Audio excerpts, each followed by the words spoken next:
طيب بسم الله الرحمن الرحيم. So last time we talked about this slide, and we said that the network is composed of these three parts. The devices in general, and the devices could be one of these end devices, or it could be some network device, as we will talk in a minute. I kind of confused you when I said that media is the content. Of course, media here represents the connectivity between these devices, which are basically these cables, not the content. So the network is basically devices, cables, and then the software or the services that are running on these devices that will facilitate the communication. So, as we said, devices are divided into two categories. Some devices that facilitate the interface between the user and the network, which we call them the end device. And the end device could be anything. Could be a computer, could be a laptop, could be a printer, could be a VoIP phone, cell phone, whatever. So these are end devices that the users can actually use in order to interface with the network and start the communication. And the other type of devices is actually the network device. The network device is not to be used by the user. It's to be set up inside the network to facilitate the communication across the end devices. And some of these network devices, they facilitate like short-range communication in a LAN or a local area network, and some of them are used for WAN communication like routers. Okay, so there is network access devices like switches, wireless access points, like there should be one here, yeah, this access point, or some routers which are used for long type of communication across WANs. And there is, of course, security devices, and someone was asking me in one of the groups, and it's a good question, firewalls. We know that firewalls is just a software. Here we're talking about firewalls as dedicated hardware in the network, and in that case it's a network device. But that's true. Some of the firewalls are just represented using like a software service that runs on the machine, in which case it's not what we talk about here. Okay, so the media. So the media here is represented by cables, and we will discuss this in details in the next chapter. So basically, we have three categories of media in general. We have the copper cables, and we have fiber optics, and we have wireless. Wireless is just no media; it's just the air. We use the air as the communication medium. Copper, we will talk about many types of cables in that category. So we have coaxial, we have UTP, we have STP, and so on. And these are used to facilitate the communication, especially inside the local area network. There are some other types of cables that are used in the WAN networks. And there is, of course, the fiber optics, which have been used in the last few decades, and it actually supports very, very high data rates, and it has some advantages and disadvantages, which we will talk about. And of course, wireless, although it's the most challenging in terms of facilitating the communication, but it's actually the trend. The trend is all wireless, as we can notice that all our services are now wireless. Why? Because it supports mobility. It allows people to move from one place to another and have your service or your content available to you at any point in time, anywhere to use. Okay, so we will talk about some of the issues related to wireless in later chapters. So these are the media. These are the three categories of media. Network representations, we use some symbols to represent some of the network devices or cables or media. And these are the symbols that we will commonly use. So, of course, this is a workstation, this is a laptop, this is a printer, this is another end device. So these are symbols that can represent end devices, okay? Intermediary devices are more important, and the symbol, we should be able to distinguish these symbols from each other, because each one of them will mean something. Okay, so for example, wireless router. So this is a wireless router because it has the antenna. This is LAN switch, so we know that switch is used inside the local area network, and it uses certain technologies. So whenever we see this symbol, we know that this is a local area network and it uses a specific type of technology. Therefore, we know exactly how this network works. So based on this symbol, we should be able to tell so many things. Routers are used to terminate the LANs, and it's used to interface or inter-network multiple LANs together, as we will see in a minute. There is a multi-layer switch, which is a special type of a switch that contains layer 3 issues, and we will talk about that. And there is the dedicated firewall hardware, which we said that we will not be covering this so much in this course. Very important as well, the type of media. So this symbolizes or represents wireless. So when we see this symbol, we know that the channel or the communication happens through wireless. Okay, so this represents LAN medium using a specific type of cable, which we will talk about. And this uses another type of medium, which is suitable for WAN communication, and it's usually used between two routers. Okay, so these are the symbols that we commonly use, and we're going to be using many of these symbols later on in the course. And as I said, each one of them will represent something and will be able to tell us so many things about how the network works. If we connect the cables and the end devices in a specific form, that's what we call a topology. Okay, so the topology describes how the devices are connected using the cables. Okay, so if we connect them in certain form, then this is what we call a topology. A topology can take any form. It can take a star form where we connect everything to the switch. In that case, the switch is the center, and we connect everything to it. Or it can take a form of a bus like this. So we have like a shared medium, and everyone is connected to this shared bus. Later on, we will figure out that actually the switch creates this bus, but in a logical sense, not in the physical sense. And there is a difference between physical topology and logical topology, which we'll talk about later.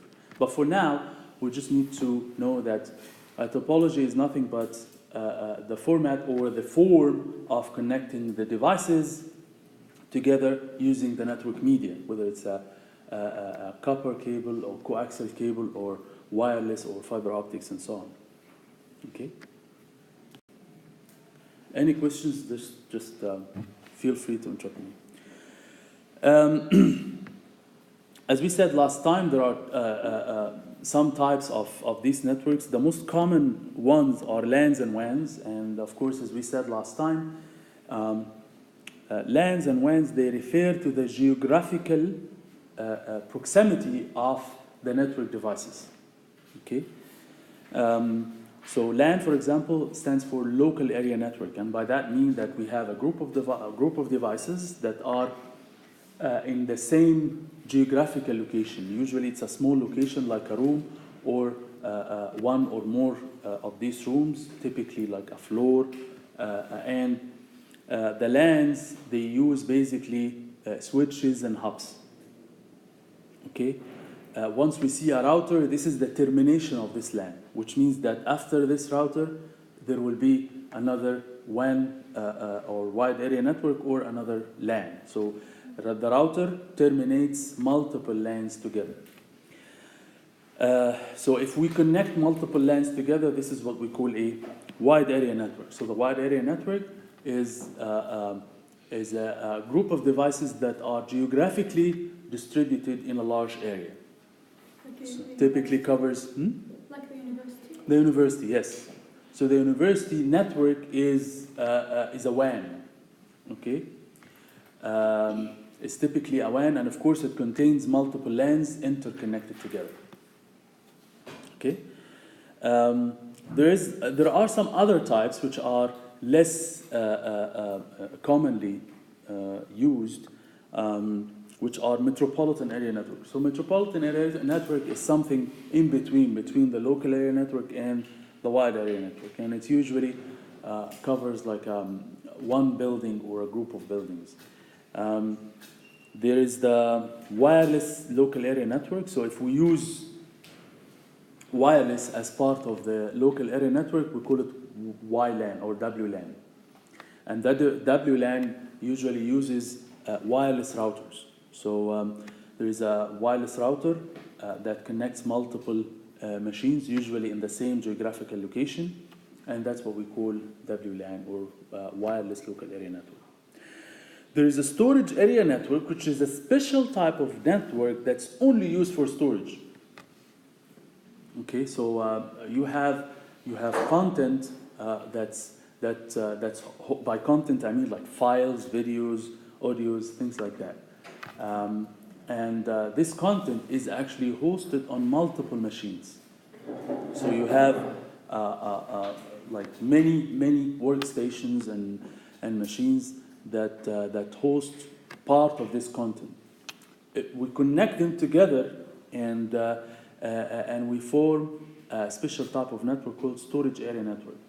And storage area network, they facilitate the hosting of this content as a large entity. So for us, we can think of a storage area network as a large server that hosts many contents. And for us, this is like a one entity that hosts some content, and we fetch this content from the storage area network. So the good thing about that is that we can use the multiple machines and we connect them as one unit. So they are physically multiple machines, but logically for us, they are one unit that store huge amount of content, and we can fetch this content from the storage area network. And usually for us, it's just a server. So it has like one IP address and we connect to it and we fetch content and that's it. But if we look at the components inside this logical area network, we find that it's actually multiple machines that are connected using cables or maybe switches or routers and things like that. Okay. So this is the local area network, as we said. Usually we use a switch to connect multiple machines, and as we mentioned last time, some of these machines can act as a server or can act as a client from the application point of view. Okay, and usually the switch will be connected with a router. Okay, so the router here will be used as a termination of this LAN. So a router will be connected with another router, and this is what we call WAN, as we will see in the next slide. So once we see a router, this is the termination of this LAN. So we know that everything here is just one LAN. Okay, and after the router, it's another LAN or WAN. Okay, that's how it looks. That's how the LAN looks like. It's used to interconnect multiple LANs together through some router connectivity. So if you have two routers or maybe more, so there could be other routers here. So here there could be any topology, okay, between routers. So this is what we call a WAN, okay, and it's used to interconnect LANs together. The switch is the hub, they are the same? Or The switch and hub are both used for LAN connectivity, but there is a difference between how the switch works and how the hub works, and we will cover that in later chapters. Okay. Of course, the ultimate WAN is the internet. So the internet is the largest WAN that we have, and it's used to connect millions and millions of these LANs. And as we see here, many of these routers are connected together and they form some irregular topologies and different topologies in different locations and things like that. And some of these WANs, like here in our network, in the university network, we have WAN that connects multiple LANs together, okay? But still they are contained within the same geographical location inside the university. So someone might actually call this a metropolitan area network. I can accept calling the QU network as MAN instead of WAN. So what happens typically is that if we want to connect on the internet, then we typically communicate with some remote servers that exist geographically very far away. In which case, you cannot just connect routers through lines and that's it. You have to rely on some intermediate, what we call them, internet service providers, like Ooredoo, AT&T, Verizon, some of these companies. So these companies, they have infrastructure with some routers and things like that, okay? But they offer this infrastructure as a service to people, okay? So you as a user or as an entity like QU, you need to get this service from them. So you need to connect, you need to have one or more connections to these internet service providers, okay? And that uses some special types of technologies, which we will talk about. But typically, just what we need to know is that the WAN is used to interconnect multiple LANs together. Some of these connections might be special types of connections that allows us as users or as entities or organizations like UU to get a service from internet service provider, okay? And that's through what we call broadband communication. So we'll talk about that in a minute. Okay, so LANs, WANs, MANs, all these refer to a geographical representation of how the devices are connected together. So geographical here is just a very important keyword. So the proximity of these devices together, they dictate the type of network we're talking about, whether LAN or WAN and so on. And also, as a consequence, the type of network device that we use, whether we use switches and hubs in the case of LANs, or we use point-to-point connections between routers to represent the WANs. Okay? Another categorization of the types of network is what we call intranet and extranet. Okay? Here, the categorization is not based on the geographical proximity. Here, the difference between the normal internet and intranet is the fact that the intranet are usually owned by one entity or organization. Okay? But the devices can potentially be distributed across different places. Okay? So, for example, you have the internet with you have like many devices like this, which are connected using a switch. Okay, so that's a LAN, and then you connect this using a router. Okay, you connect this using another router, and then this router will be connected to a switch, and this will be connected with some other machines. Okay, so that's a LAN, and this is a WAN. Okay, so what is intranet? Intranet refers to a group of hosts on the internet, which, although they are geographically distributed, but they form together a logical network which is isolated from the other internet network. In other words, so this device and this device and this device, they form an intranet. So what does that mean? This means that they use a special technology to communicate together, okay? And the other devices here will not be able to listen to any communication that happens between these devices, okay? So this is usually used for companies like, let's say, Microsoft. Microsoft has many, many branches all over the world, and they have millions of workstations and resources and things like that, right? So, as you might think, Microsoft will not be naive to communicate through these devices across the internet, in which case they will have some potential hacking and things like that. So instead, what they do is that they form what we call an intranet between their branches, okay, which are geographically distributed.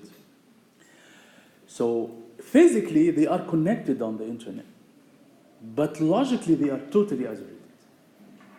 So using the concept of intranet, okay. So intranet uses special type of technology, like you might have heard about VPN. Okay, so VPN allows you to have like private communication across the internet. So although you are connected physically to the internet, but logically you are totally isolated. So no one will be able to listen to any communication that you work on. Okay, so this is the difference. So here we're not talking about a geographical sense. We're talking about logical formation of a network which is isolated from the internet.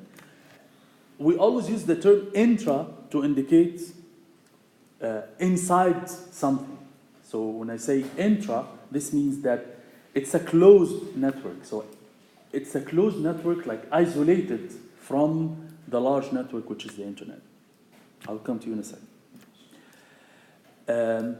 So that's what we mean by intranet. But geographically, these machines are distributed. Go ahead. Yeah, so its main purpose, security, right? Yes, its main purpose is to isolate this network totally from the internet. That's why we call it intranet. You can contact with them via VPN, right? Yes, so typically what happens is that these machines, they use some type of VPN or IPsec or any other technology that facilitates private communication. But physically they are connected on the internet like any other device. Okay, so we'll talk about how we could do that, so how these protocols can actually work. So physically, they exist on the internet. Logically, they are totally isolated. Okay. Any questions?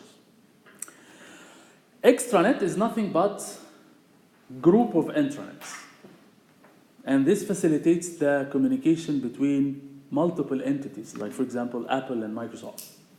Okay, so again, Microsoft has its own intranets, Apple has its own intranets, and both of them are geographically distributed, logically closed, right?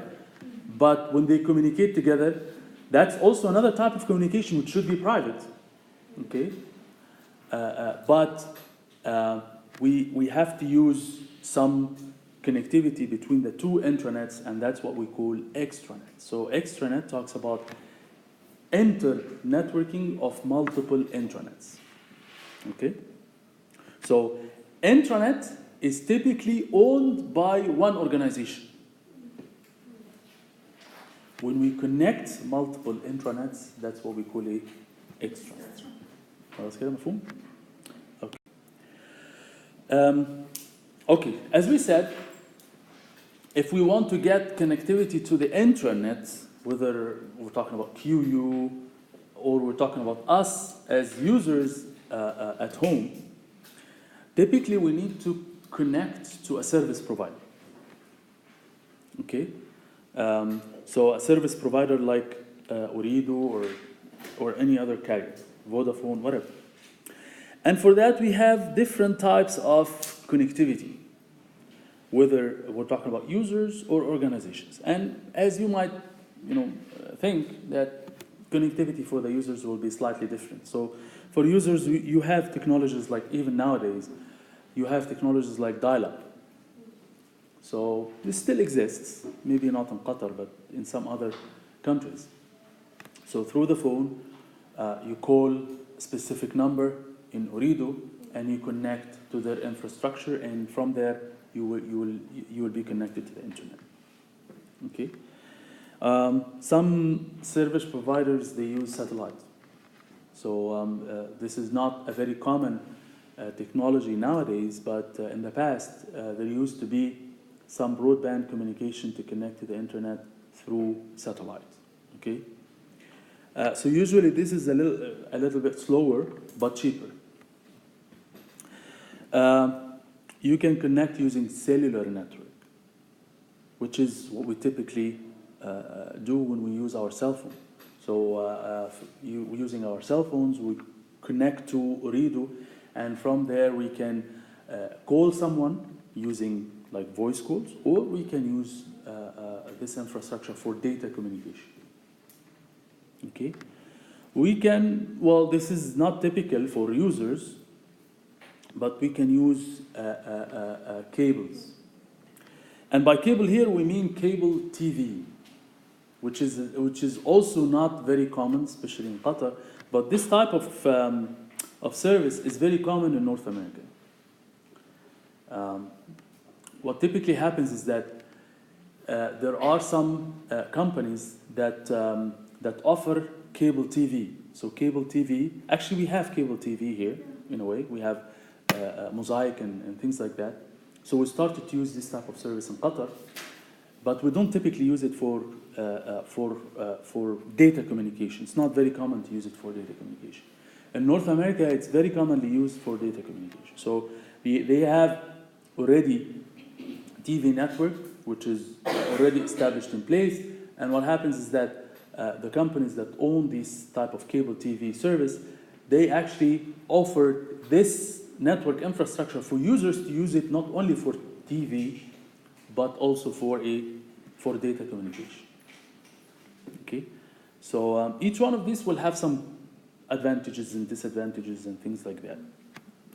We're not gonna go in depth through each one of them, but it's just in a high level to give you some idea about the types of technologies that can be used to connect to service providers. And of course, the digital subscriber line, or DSL, which is common. Of course, now we have the luxury of fiber optics, or fiber to home, which is a blessing. But before fiber, the most common method for connecting to the service provider was a DSL or ADSL. A here stands for asynchronous digital subscriber line. Okay. حضرتك قلت إن هنا إن عند الكابل DSL إن هما هيكون ده LAN representation. Sorry? The representation of like DSL and cable, it's a LAN. No. It's not. No. When we say DSL, this is a cable. It's a copper cable. This is the representation of a copper cable, and the telephone is just a copper cable, but because there is a LAN to the internet. When? The representation. لا علامة الوان ولا فين علامة الوان؟ This? أيوة حضرتك قلت. No, this is not a symbol for a LAN or WAN. This is a symbol of a copper cable, a wire line. This could be used to connect to a switch, in which case it's a LAN. Okay? It could be, it could represent a telephone line. So a telephone line is used to dial up to a service provider. We still use copper. Okay, the telephone line still uses copper, right? And cellular here, like towers. We're not talking here about wireless router. Here we're talking about, but still wireless. So this symbol represents a media. It's not the type of the network.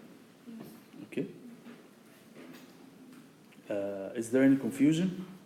So this symbol represents a medium, not a type of network, whether it's a LAN or a WAN or a MAN. When we connect this symbol between a device and a switch, this indicates a LAN. Okay.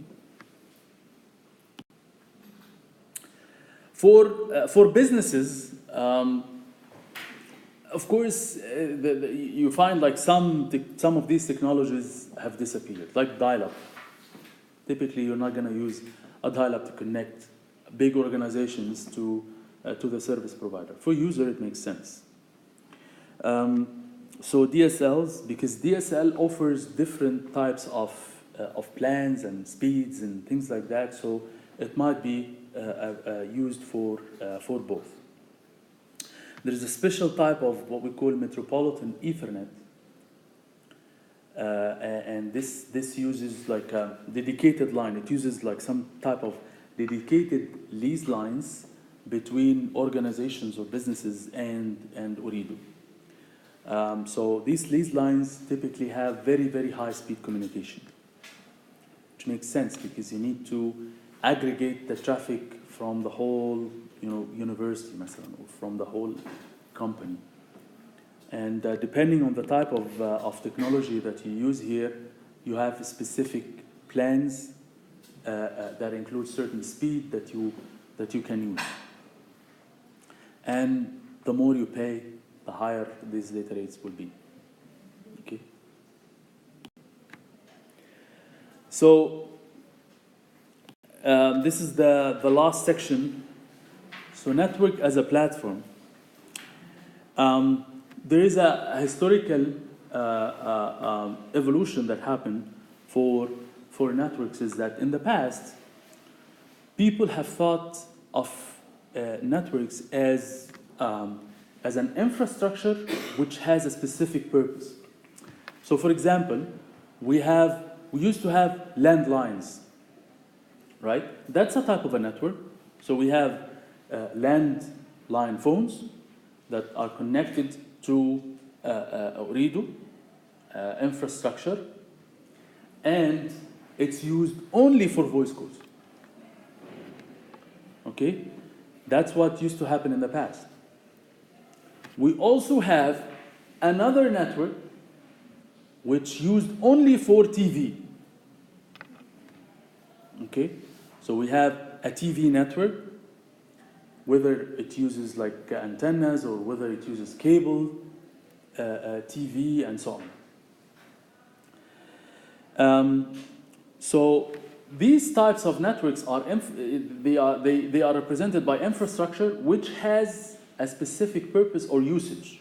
And usually this usage is limited to a specific type of application, whether it's voice calls or of course data in the case of wireless LANs and things like that. It's used typically for data communication, but not for TV signals. So we always connect our TVs to antenna, and then we get the TV signal. So each of these are different types of network which has a specific usage.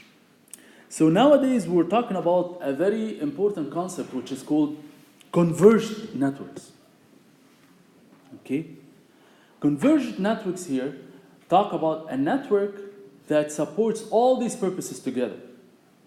It's a heterogeneous type of a network that can be used for voice calls, can be used for data communication, can be used for TV, and that's what typically happens now, and that's why we have Ooredoo now offering all these services for us, and they use the exact same infrastructure, but their infrastructure, it has to be designed differently. So the mentality for designing the infrastructure to support all these diverse purposes is very different. Okay, and we'll talk about some of these issues. So why is it beneficial for a service provider, okay, to have one network that supports multiple usages? What do you think? Why is it beneficial? Why is it good? It's good from what aspect? What do they gain? What do they get? It's more efficient. More efficient, bravo عليك. So it's more efficient. It's the same infrastructure used by diverse types of applications, which means potentially more users. I can support, instead of hundreds of users, I can support thousands of users. They all use the network for different purposes. And that means more revenue. For them, it's more revenue. I'm using the same infrastructure. So I'm reducing the cost of the network. And instead of having separate networks for each type of application, I'm using one infrastructure, okay? And it's used by all these diverse types of users. So it's good. From my standpoint, it's cost effective, and it supports all these applications together. That's good, okay? But the cost that they have to pay is that they have to design this infrastructure very carefully, okay? So there are some technologies that have to exist in place in the infrastructure in order to be able to support this diverse set of applications. It's not like you connect these network devices and off you go. Now you support voice, now you support data, no, it doesn't work this way. So you need to have many technologies, okay? And usually many technologies that contain some hardware augmentation to the network and some software services, okay, that have to exist inside your network infrastructure in order to be able to support this diverse set of applications. But this concept is basically, it's what we have today, and it's the trend moving forward. It's not, there's no point anymore to have separate networks and separate infrastructure that supports separate types of applications. Okay, we need to have these converged networks, one network that supports everything. So this way we can also expand this network more. We can increase the resources. When we increase the resources, all these types of users, they now enjoy new services. They now can have higher data rates and so on. Your TV can work better. Now you can have high definition TV. Your data communication can go up. Now you have gigabits per second speed and so on. So all of us benefit. Okay.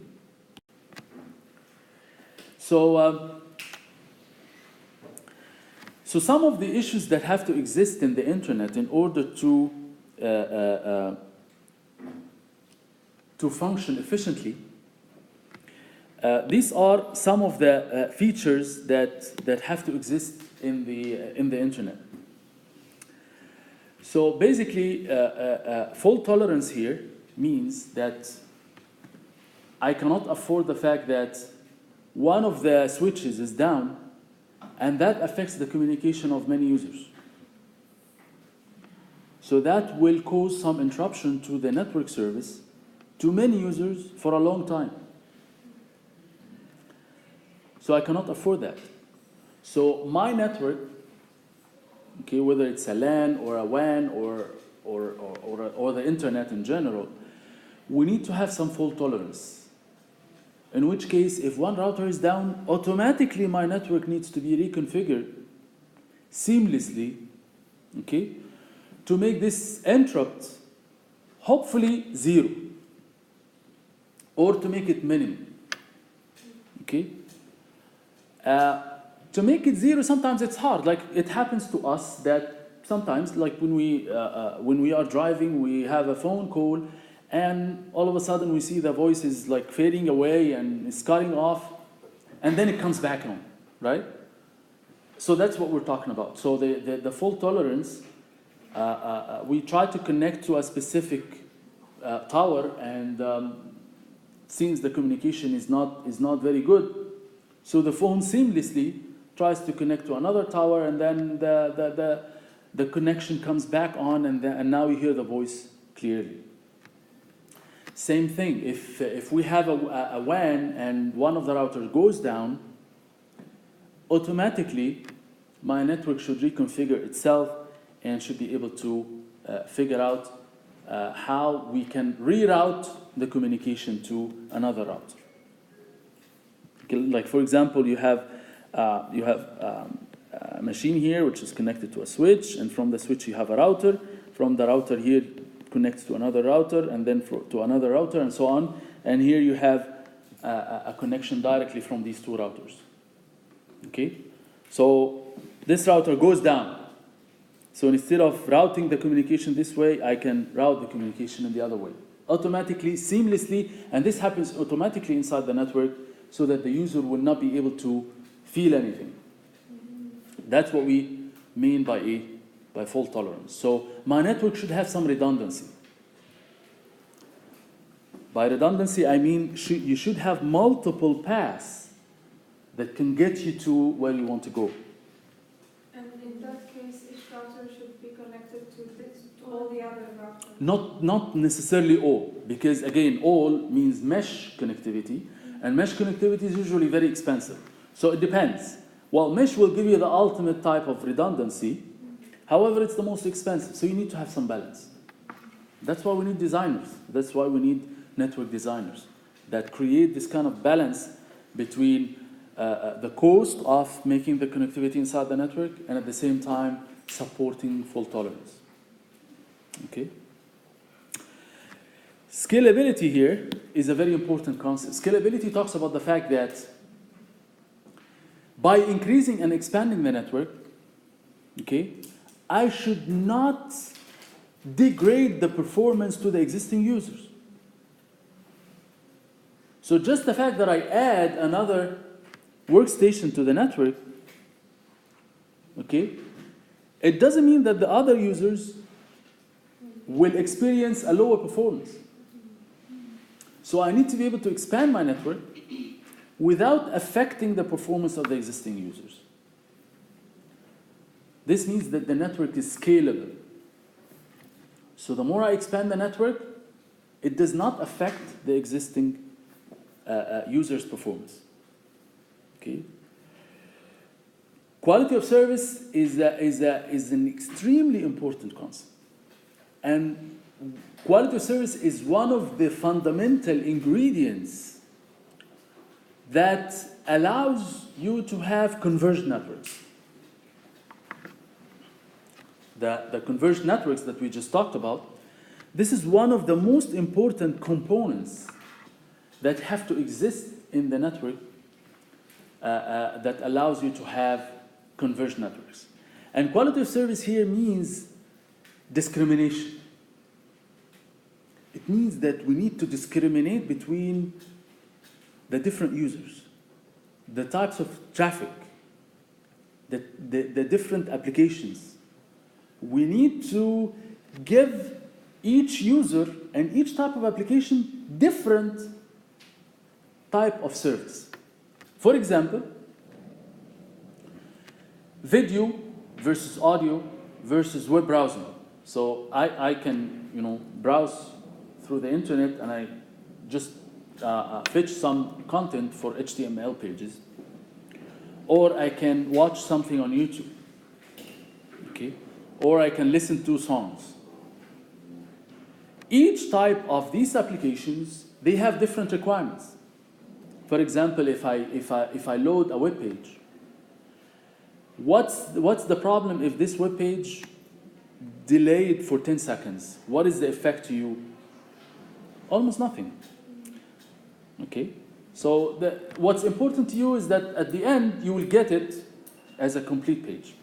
Whereas, just imagine yourself watching a video, and it's a real-time streaming video, and then something happens in the network that causes a little bit of interrupt.